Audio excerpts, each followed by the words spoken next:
Hello, welcome back to the Living on the Verge podcast. I'm happy to have you. And today I just wanted to spend a few minutes sharing some real life stuff with you. I actually wasn't planning to podcast about this, but I've spent the last couple of days deep in a closet clean out, and it cracked something open for me. Originally, I just wanted to get stuff organized. I have a tendency to not be able to relax if things are not visually calm. And my closet is by no means messy, but it wasn't as organized as I was used to. And every time I went in there, it just kind of stressed me out. I knew there were things in there that I had that I couldn't get to easily. So if I was going out, I would just ignore that as an option. And then there were other things that I knew were somewhere in the closet, but I had organized myself so much so that I couldn't find these things. They were either buried in a bin or hiding underneath something else. And even though when everything was put in its place, it looked visually fine, it wasn't functional. And honestly, for me, I realized this isn't really about organizing. It's about releasing, and how no one really prepares you for how emotionally complicated that could be. So it started off as just me trying to tidy things up and find perhaps pieces or handbags or shoes that I knew I had that I'd want to wear for, something I might be doing in the near future, but it just wasn't as easily accessible to me. And so it wasn't supposed to turn into a big production. I wasn't going to take everything out and reassess my life. But what I realized is that once I started taking things off of the rod just to reorganize them, I'd start to look at an item and realize, you know what, this doesn't really serve me anymore. Or why am I keeping this? It doesn't fit.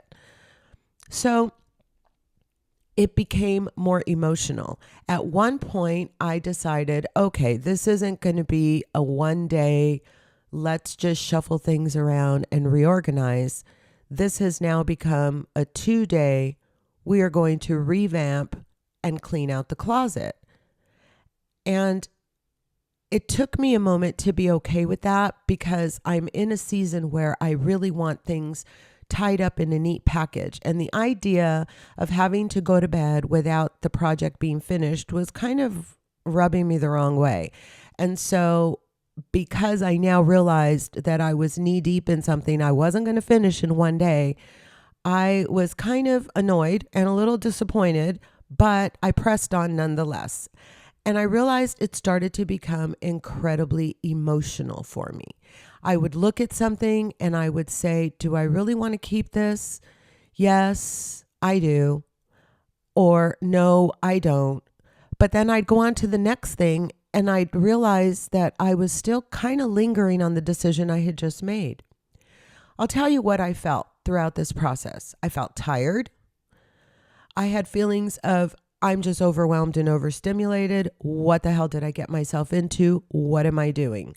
At one point, I looked around and there was stuff everywhere. And not just in my closet, not just in my bedroom, not just in my master bathroom, but essentially in different areas of the entire second floor of my house. So what started off as gee, I really wish I could readily see those shoes and that shirt when I go out, became there is stuff everywhere around the house. And that kind of, it overwhelmed me. I was freaked out at just the copious amounts of stuff. There were just all kinds of feelings. I remember at some points taking some things out and feeling really proud that I was able to purchase this item. Being really sad when I saw certain things that reminded me of times past, like things that used to belong to my grandma. Being relieved when I found clothes that just no longer fit me because they were just really, really big, which meant that I had succeeded in my goal of becoming my best self.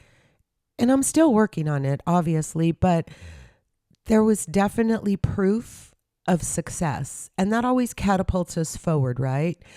And the interesting thing was sometimes I'd look at one item and feel all of these emotions at once. It was really wild.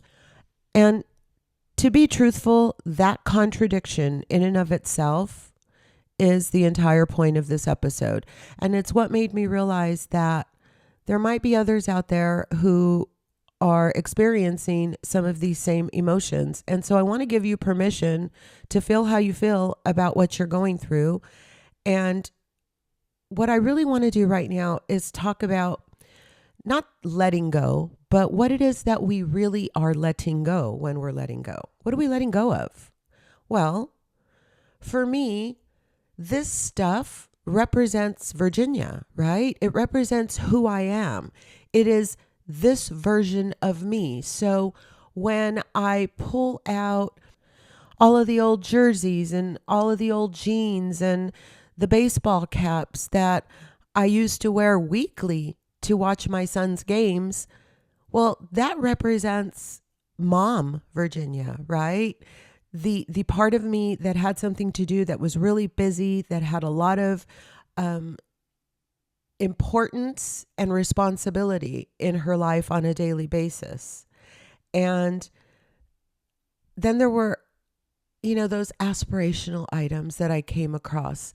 That one top that I probably had no business wearing, even if I was thin enough to wear it. But I always kept it because I thought one day I'm going to wear this. It's going to look adorable. Well, you got to be honest with yourself. Sometimes it doesn't matter what you do. You can't change your body shape. And so if something did not look good on you 30, 40 pounds heavier, it's probably still not going to look good on you 30, 40 pounds lighter because your body shape is essentially still the same. And then there's the notion that even if they do fit or you do look like you want to look in this particular aspirational item, who knows how long it's been sitting in your closet? And chances are it may not even be in style anymore. So you hang on to something, you finally fit into it, you finally like the way you look in it, but then you remember you can't wear it anywhere because it's out of style. Or what about, I know I'm going to keep these amazing snow pants because at some point in my life, I am going to learn how to snowboard. Okay, chances are the door has closed on that opportunity.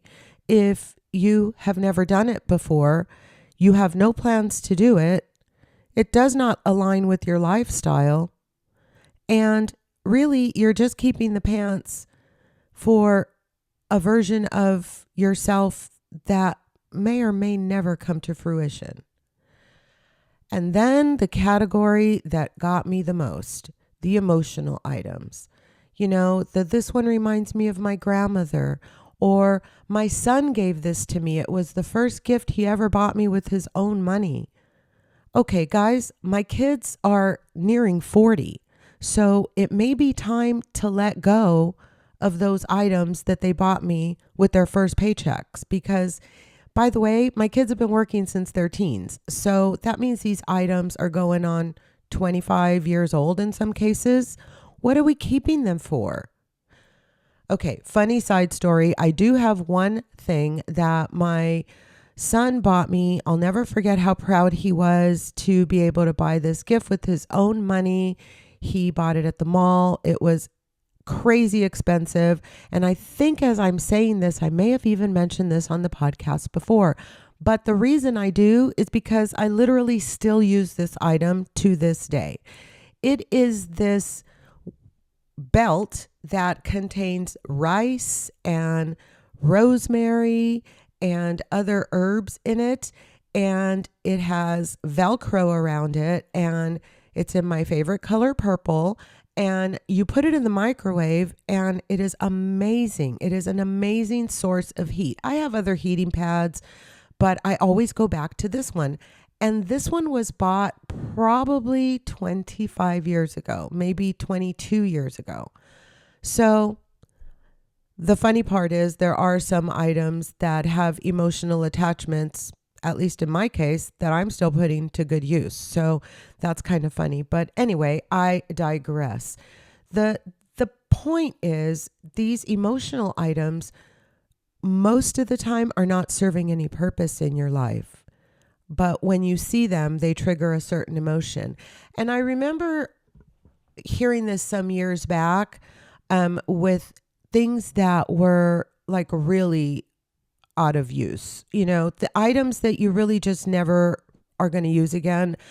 For me, it was this sewing box that I had that belonged to my grandmother. It housed some really touching emotional memories, moments of us sewing together, her teaching me how to put my foot on the pedal and how to carefully feed the fabric through the machine.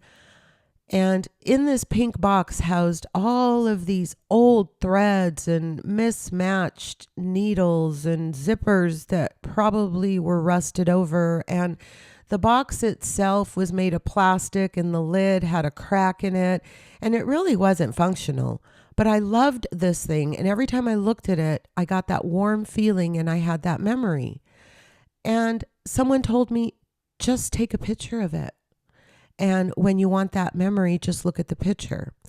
And this was a good 10 plus years ago. And so I did. And every now and then the picture shows up in my feed. And yes, I do get that same feeling. But it was how I was able to let go of this thing that was just sitting in my closet with absolutely no chance of ever having any real purpose. And I realized that that's a good exercise to let go of things, but it's still kind of hard to do in a practical sense.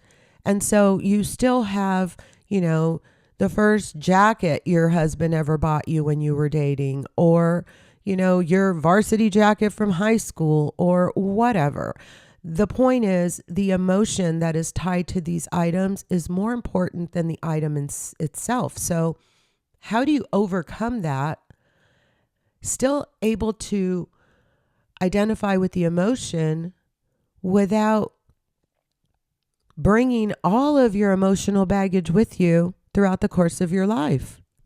And I'm cracking up at myself because I'm getting into this super deep thought process over something as simple as cleaning out my closet. And it just made me realize that I wasn't editing just objects. I was editing my identity at the same time. And it blew my mind how many items I found in that closet that I was just carrying with me. They had stopped serving me long ago. I was just bringing them from one place to another, oftentimes relocating them within the same house. This doesn't work in my closet anymore. I'm going to put it in the guest room. Oh, if it's in the guest room, then I may never use it. I should put it back in the closet. It's been back in the closet for 5 years and I still haven't used it, but I'm not quite ready to get rid of it. So back in the guest room it goes for another who knows how long. This is insanity. It's almost like we fear that if we let go of the item, we are letting go of the memory or our identity at the time. And that was very eye-opening to me. One day obviously turned into 2 days. And as I sit here, this project is still not complete, but that's fodder for another podcast. I don't want to get too carried away and too far away from what I'm trying to get across to you guys. And it's just that it's really kind of as simple as this. When you release something, it could feel like you're admitting that some part of your life is over. And sometimes that can be scary. And in some cases, like when I realized that I had 10 black handbags, essentially all looking relatively similar, there was a little bit of shame tied to that. Like, what? 10 bags? Why? I didn't even realize I had them. Now I want to talk about why releasing is just so draining. So there's the hardest part of releasing something, and that's the decision fatigue, right? You look at an item. Should I keep it? Should I donate it? Maybe. No, I'll decide later. And now you have 4 new piles that you have to go through.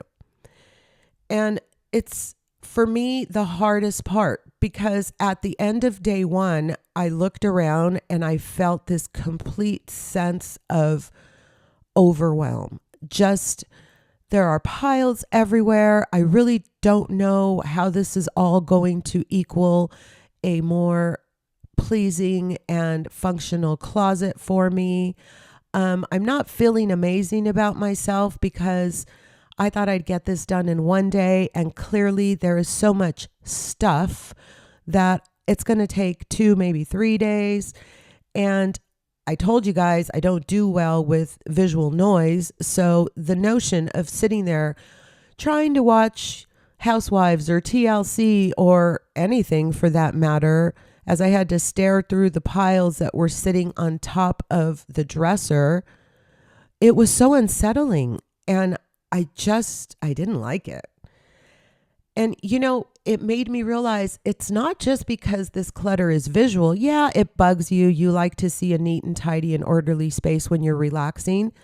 But this is also psychological clutter. This is all the stuff that you have to sit and look at. It's not shoved away in your closet for you to ignore your excesses or your habits or your virtues or your shortcomings. It's right here in your face in stacks of disorganized piles, and you just have to accept that. And those unmade decisions, the idea that I had to go through those piles and make choices about each of the things in the piles, exhausting. I didn't even have a really good night's sleep, if I'm being completely honest with you. And that's because clutter is delayed honesty. It just hit me like a ton of bricks. All of this clutter is keeping me from being honest about what I want in my life, what serves me, and what no longer fits. And it was easier to just keep the clutter than it was to face the moment of truth.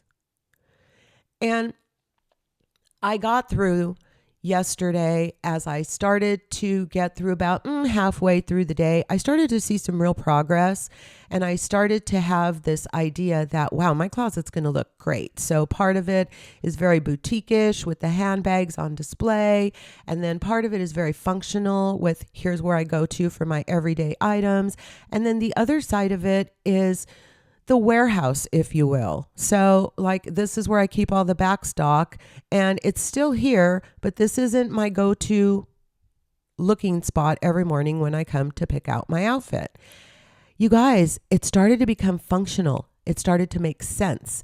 As I started to touch items, I automatically realized, oh, this goes on the left side. Oh, this is a beautiful display item. It's going in the middle. So as a quick aside, if you have any interest in how I organized my closet, send me a DM and I will go ahead and give you the information as to how I organized it.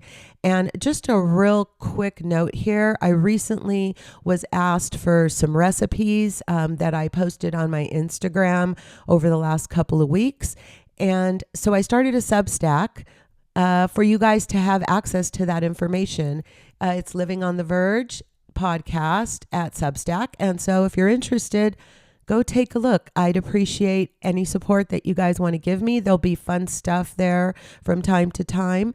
And yeah, so I'm getting through this. I'm seeing progress. Some of the stacks are starting to disappear or go away or become new stacks, but there's progress. And I'm starting to feel this well of emotions. First, I got really, really, really tired. And I thought, what am I doing? I had no intention of jumping in with both feet like this. And then there were moments where I got super giddy. I was almost light on my feet. I was like, woohoo, this is going to be great. I'm going to know exactly what I have, what I need. It was liberating, freeing, almost giddy.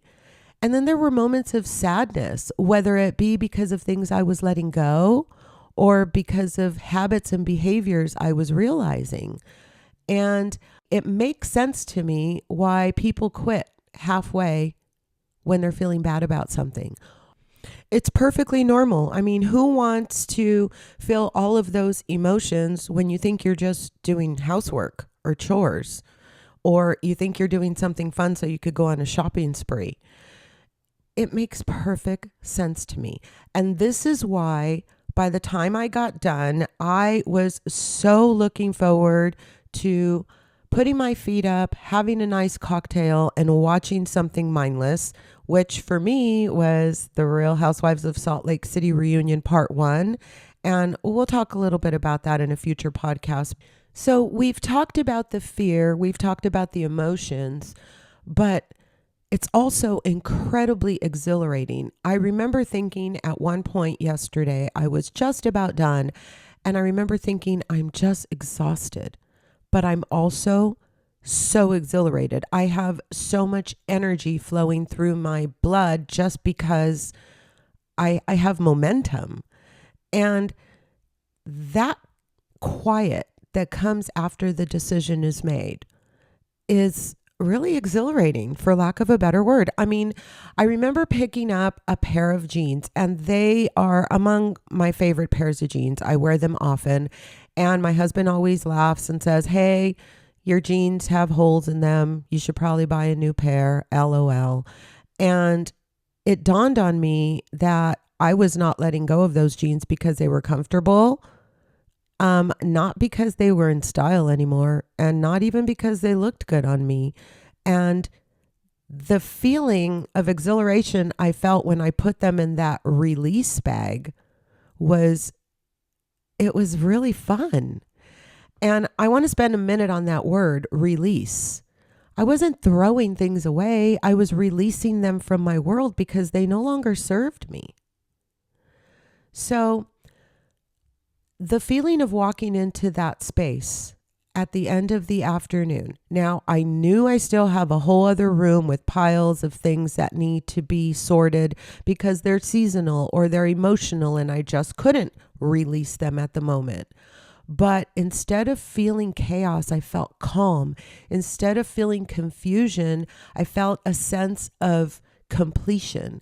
And instead of looking around and wondering what I needed in here so I could get out of here, I was perfectly happy just sitting in there looking around. It was a pretty calming, welcoming space all of a sudden. And it made me realize that when you release things, you create space for new things, not just physical things, but new things emotionally, new things mentally. So by releasing all of the old things, I gave space for a new sense of peace and calm when I go into my closet. And the exhilaration, you guys, it didn't come from being done. It came from the fact that I was able to be honest. It feels so good. I walked in there this morning. I can see the things that I actually use and I love. My gym clothes, my favorite pair of shoes, another really cool pair of shoes that I bought on whim, but are so in fashion right now. And I had forgot I bought them because I only wore them once. Now they're front and center, so they're going to get the time and space in my wardrobe that they deserve. And honestly, I mentioned the word momentum. I feel like the second domino in the stack. You know, I just feel like, okay, what can I organize next? What can I cleanse through next? What project is ahead for me?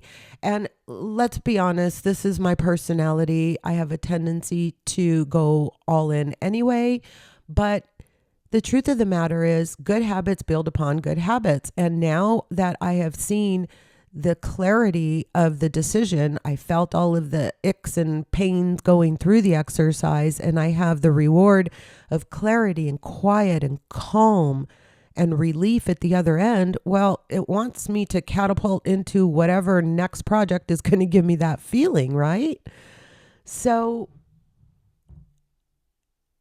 I honestly think that releasing things unlocks creativity in us. It's like a puzzle is starting to fall into place for me. All of the things in my life are aligning.